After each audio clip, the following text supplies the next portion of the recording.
Magandang araw sa ating mga minamahal na mga senior citizens. Sa araw po na ito ay pag-uusapan po natin ang 3,000 pension na makukuha po sa July 30, 2026.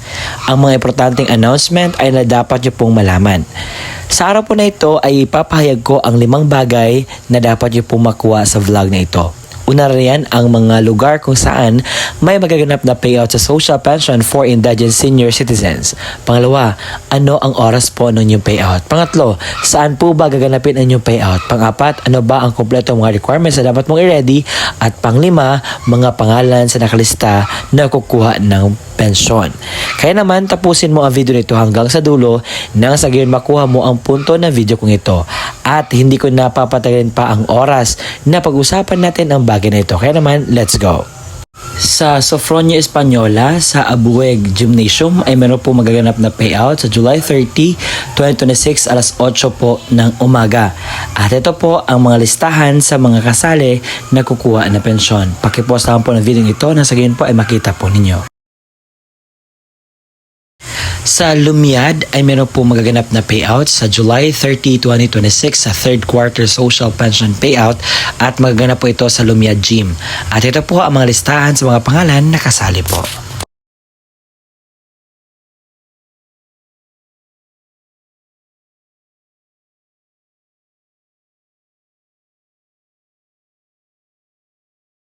Sa Luway Bohol ay meron po magaganap na payout sa Luway People's Center sa July 30, 2026 sa Laona hanggang alas 3 po ng hapon ang Concepcion, Hinawanan, Palo, Sagnap, Tambangan, Villa Limpia. Sa alas 3 hanggang alas 5 po ng hapon ang Barangay Agape, Calvario, Las Salinas Norte, Las Salinas Sur, Poblasyon Ibabaw at Yanangan. Sa Ganasi, Llano del Sur ay meron po magaganap na payout sa July 30, 2026. Sa alas 9 ng umaga, ang Barangay Batu Baturay, Paraaba, Kampong Sabela, Pantaon Proper, Pantaon A, Baguagid, Balintad A at Balintad Proper. Sa alas 11 ng umaga, ang Masulon, Makagiling at Linok. Sa alauna ng hapon, ang Barangay Baya, Gadungan, Lumbakangid, Barit, Panggalungwa Lupa, Pagalungan at Taliugon. At magaganap po ang payout sa Ganasi Gymnasium, Ganasi, Llano del Sur. Sa July 30, 2026, meron pong validation sa social pension beneficiaries sa City Hall compound likod po ng arena, tapat ng PUP. Sa alas 8 ng umaga hanggang alas 10 ng umaga, ang Barangay Bungahan, Canlalay, De La Paz, Granado, Langkiwa, Loma, Malaban, Malampasan, Platero. Sa alas 10 hanggang 12 ng tanghali, Poblasyon, San Antonio, San Jose, San Francisco, San Vicente, Sorosoro, Santo Domingo, Santo Niño, Santo Tomas, Tubigan, Timbao at Zapote. Sa Loo, Calamba ay meron pong localized social pension payout sa second quarter sa July 30, 2026 sa Barangay Hall alas 8 hanggang 2 ng hapon po. At ito po ang malistahan sa mga kasali.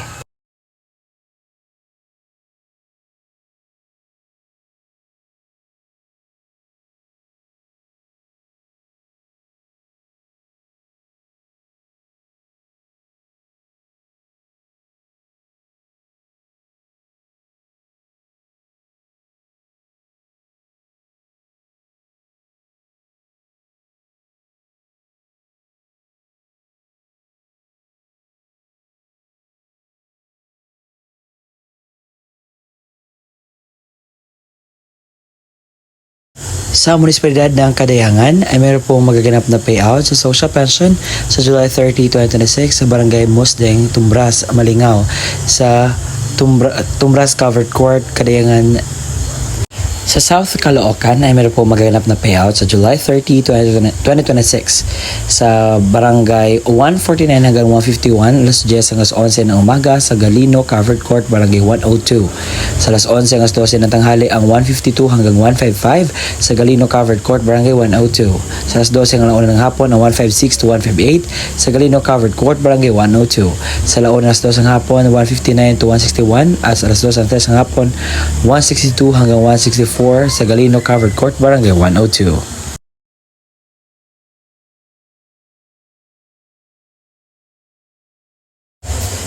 Sa Matina Crossing Barangay Hall, meron pa pong mga unclaimed or hindi nakuhang pensyon, social pension.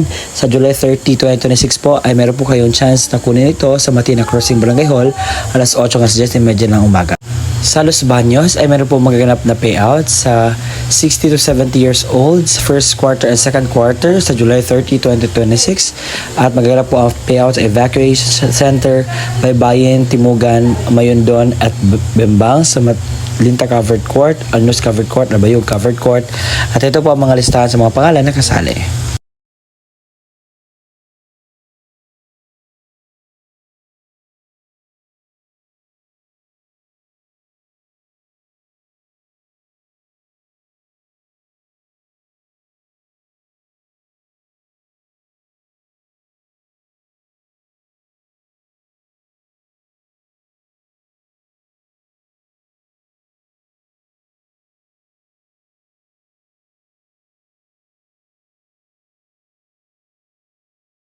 Sa Zamboanga del Sur, meron po magaganap na payout sa July 30, 2026.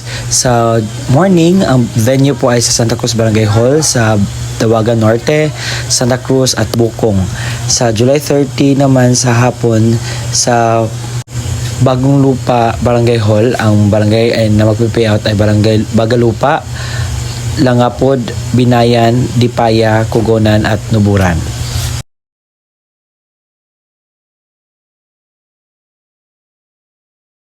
Sa province of Zamboanga del Sur, sa munisipalidad ng Dumingag ay meron po magaganap na payout sa July 30, 2026. Sa Teller 1 and 2, ang Manlabay na may 103 pensioners sa alas 8 ng umaga. Sa 3 and 4, ang Barangay Maralag 142 pensioners sa alas 8 ng umaga. Sa 5 and 6, ang Upper Timunan na may 102 pensioners sa alas 8 ng umaga. At 7 and 8, Lower Timunan na may 117 pensioners sa alas 8 ng umaga. Sa Benguet ay meron po magaganap na payout sa July 30, 2026 sa Balile, sa Dagadag Child Development Center, Balile Barangay Hall, alas 8:30 alas 10 ng umaga. Sa Upper, sa alas 11 alas 12 ng hapon ang Lower. Sa Bulalakaw Barangay Hall, alas 8:30 hanggang 12 po ng tanghali ang payout. Sa Haniway, Iloilo, ay meron po magaganap na payout sa mga barangaying ito. Sa July 30, ang payout po ay sa alas 7:30 ng umaga sa unang venue sa Madong Gymnasium sa Tuburan, Bananak, Matag-Ob at Madong.